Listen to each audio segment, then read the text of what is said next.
बघा ना, एकदम पांढरे शुभ्र बटाटा चिप्स तयार झालेत. सुकल्यानंतर काळे पडले नाहीत किंवा तळल्यानंतर लालही झालेले नाहीत. 2 वर्षे टिकणारे हे बटाटा चिप्स आता शिजवण्याचीही गरज नाही आणि उन्हात वाळवण्याचीही गरज नाही. मी हे चिप्स करताना एक सोपी ट्रिक वापरली आहे. त्यामुळे बटाटा चिप्स हे झटपट तयार होतात आणि एकदम कुरकुरीत बनतात. त्यामुळे व्हिडिओ हा शेवटपर्यंत नक्की बघा. तुम्हाला बऱ्याच ट्रिक्स आणि टिप्स व्यवस्थित समजतील.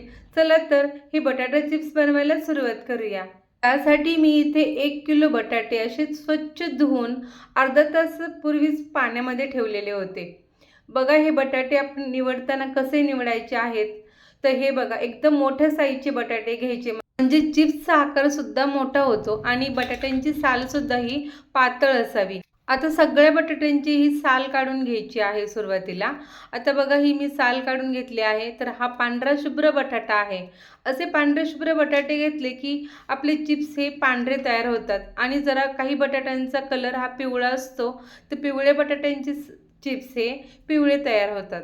सगळ्यात महत्त्वाचं म्हणजे एक बटाट्याची साल काढली की लगेचच तो पाण्यात ठेवायचा, म्हणजे हे बटाटे काळे पडत नाहीत. तुम्ही इथं पाहिलंच असेल की मी पातेल्यामध्ये पाणी अगोदरच ठेवलं होतं आणि बटाट्यांची सगळी साल काढून लगेचच बटाटे एक एक करत सगळे बटाटे मी पाण्यात ठेवले. आता बटाट्याची स्लाइस करायची आहे, तर त्यासाठी मी इथे एका परातीत पाणी घेतलेलं आहे आणि स्लायसरने अशा बटाट्याची स्लाइस करत आहे.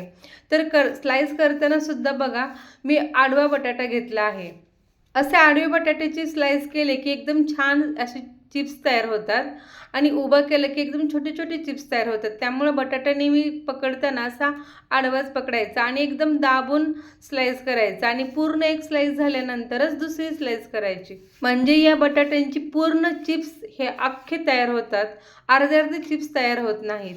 आणि पहा, अगोदरच परातीमध्ये पाणी घेतल्यामुळे सगळे हे चिप्स परातीतच जमा झाले, म्हणजे पाण्यातच पडलेले आहेत.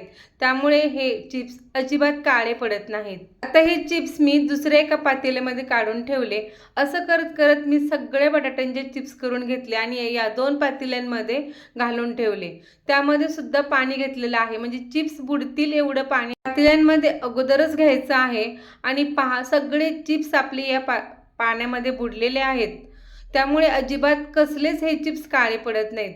आता इथं मी तुरटीचा खडा घेतलेला आहे आणि तो फक्त 2दाच असा गोलगोल फिरवला. हे बघा या पातेल्यामध्ये पण पहा मी 2दाच फक्त गोलगोल फिरवलेला आहे. आता इथे तुरटीचं प्रमाण जर जास्त झालं तरी सुद्धा चिप्स हे तळल्यानंतर लाल होतात. बटाट्यांचे चिप्स बनवत असतानाच मी एका पातेल्यामध्ये पाणी घेऊन असं गॅसवर उकळायला ठेवलं होतं. आता या पाण्याला बघा चांगली उकळी आलेली आहे.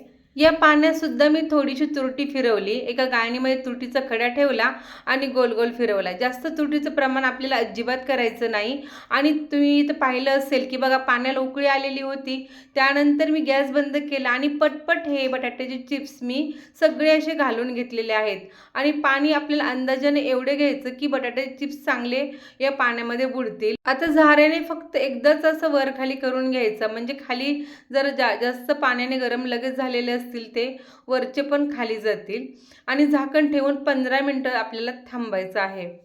बघा तुम्ही बघू शकताय की इथे मी गॅस पूर्ण बंद अगोदरच केलेला होता आणि नंतर या पाण्यामध्ये हे बटाटा चिप्स सगळे नितळून पटपट घातले होते. आता बघा 15 मिनिट झालेले आहेत. झाकण काढलेलं आहे मी पातेल्यावरचं आणि झाऱ्याने आपण हलवून चेक करायचं आहे. आता एक चिप्स मी घेतलेला आहे, असं थोडंसं फाडून बघायचं बघा आणि व्यवस्थित फाटला जातो. आणि हे बटाटे चिप्स आपल्याला पूर्ण शिजवायचे नाहीत, म्हणजे 70 ते 80% हे चिप्स शिजलेले आहेत.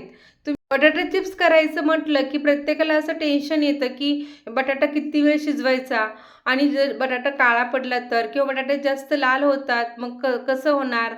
तर बघा आपण अजिबात बटाटे शिजवले नाहीत. 15 मिनिटं फक्त पाण्यामध्ये गरम उकळत्या पाण्यामध्ये ठेवले आणि हे बटाटे चिप्स तयार आहेत. असे झाऱ्याने एकदम नितळून घ्यायचं आणि एका चाळणीवर एका टोपल्यावर ठेवायचं, म्हणजे ते नितळले जातात. तर हे बटाटे चिप्स कच्चेही राहिले नाहीत किंवा जास्त शिजलेही नाहीत. आता इथं मी घरामध्येच एका टेबलवर पेपरचं शीट अंथरलेलं आहे. त्यावरच आता हे नितळलेले बटाटा चिप्स मी एक एक करत असं घालत आहे. आता इथं घरामध्येच हे बटाटा चिप्स छान सुकले जातात. उन्हात वाळवण्याचीही काही गरज नाही. जर तुमच्याकडे ऊन येत नसेल तरीसुद्धा तुम्ही आता बटाटा चिप्स चांगले बनवू शकता आणि हे बटाटा चिप्स एकदम चांगले कुरकुरीत पांढरे शुभ्र तयार होतात बघा. आणि थोडंसं अंतर ठेवायचं यामध्ये. इथं आपले 1 किलो बटाटा चिप्स तयार झालेले आहेत. मी असं 2 दिवस असंच घरामध्ये हे सुकवून घेणार आहे. तुम्ही पाहिलेत ना बघा, आता बटाट्याचे चिप्स आपल्याला शिजवायची गरज नाही किंवा उन्हात वाळवायचीही गरज नाही. आता इथं बघा 2 दिवस चांगले घरामध्ये सुकवले आणि नंतर फक्त 1 तासच मी उन्हामध्ये ठेवले होते, कारण हे 2 वर्ष आपल्याला टिकवायचे आहेत. आणि एकदम बघा पातळ असे बटाटा चिप्स आपले तयार आहेत. आता इथं मी बटाटा चिप्स करण्यासाठी जे स्लायसर वापरलं होतं त्याचं ब्लेड जे आहेत एकदम पातळ होतं, त्यामुळे हे बटाटे चिप्स एकदम पातळ तयार झालेले आहेत. आता हे चिप्स आपण तळून सुद्धा बघू. आता इथं चिप्स तळण्यासाठी मी तेल मध्यम गरम केलेलं आहे, कारण हे चिप्स खूप पातळ आहेत. आणि पहा, एकदम तेलात घातल्यानंतर लगेच एकदम फुलले जातात आणि एकदम पांढरे शुभ्र चिप्स तयार होत आहेत. तळल्यानंतर अजिबात सुद्धा लाल झालेले नाहीत. तेल जर जास्त गरम झालं असेल तर हे चिप्स थोडेसे लालसर होतात, नाहीतर लगेच करपले सुद्धा जातात. त्यामुळे तेल हे मध्यमच गरम असावं. इथं मी चिप्स बनवताना मीठ घातलेलं आहे, परंतु मीठ हे फक्त 1 ते 1.5 चमचाच घातलं होतं, कारण जास्त मीठ घातलं तर हे चिप्स सुकल्यानंतर खारट लागतात. त्यामुळे मिठाचं प्रमाण हे कमीच असावं. सुरुवातीला मी सांगायचं विसरले. चिप्स तळले की त्याच्यावर असं काळा नमक, चाट मसाला, लाल मिरची पावडर घातली की चिप्स आणखीन छान लागतात खायला. आणि त्यांना तोंडी लावताना किंवा साबुदाणा खिचडी बरोबर किंवा स्नॅक टाईमला आपण हे चिप्स खाऊ शकतो. आता हा आवाज ऐका, एकदम कुरकुरीत आणि पांढरे शुभ्र चिप्स आपले तयार झालेले आहेत. आणि विशेष म्हणजे अजिबात तेलकट सुद्धा हे चिप्स होत नाहीत. मग तुम्ही 1 किलोचे करा किंवा 5 किलोचे करा, झटपट तयार होतात. आजची ही रेसिपी तुम्हाला थोडी जरी आवडली असेल तर लाईक करायला विसरू नका. आणि अशाच मस्त मस्त आणि उन्हाळी वाळवण्याचे पदार्थ पाहण्यासाठी आपल्या चॅनेलला सबस्क्राईब पण नक्की करा. धन्यवाद.